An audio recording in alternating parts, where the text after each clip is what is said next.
nagko-content ka sa Facebook, may tanong ka ba? Mas mahalaga ba ang stars o content monetization? Kung gusto mo talagang malaman, tapusin mo to. May shocking revelation sa dulo. Maraming creators ang nagtatanong, bakit may stars ako pero maliit ang kita?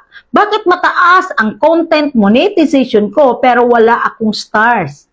At ito ang totoo. Pareho silang paraan para kumita, pero magkaiba ang mechanics at focus. Hindi lahat ng viewers nagbibigay ng stars at hindi lahat ng monetization ay nakikita agad sa dashboard. Una, ano ba ang stars? Ang stars ay parang tips mula sa viewers habang pinapanood ang live o videos mo.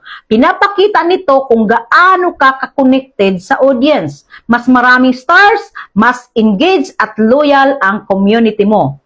Pero ito ang catch. Ang stars earnings ay depende sa viewers' willingness.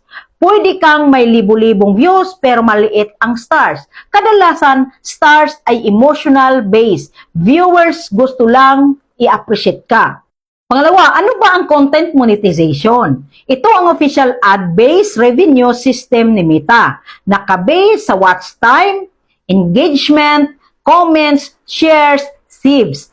Ad impressions, mas predictable at stable kaysa stars. Pero ito rin ang catch. Kahit may malaking views, wala kang garantiya ng kita kung hindi eligible ang video.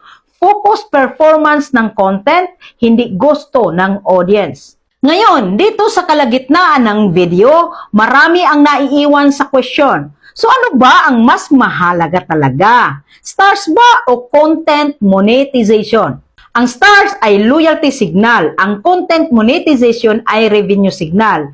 Pareho may halaga, pero iba ang purpose nila. At karamihan ng creators nagkakamali sa prioritization. Kung gusto mo ng long-term income, kailangan mo parehong isipin ang stars at content monetization. Pero kung mapipili mo lang ay isa, stars ay short-term, immediate audience engagement. Content monetization is long-term sustainable revenue. At ito ang importanteng insight. Stars are like fuel, but content monetization is the engine.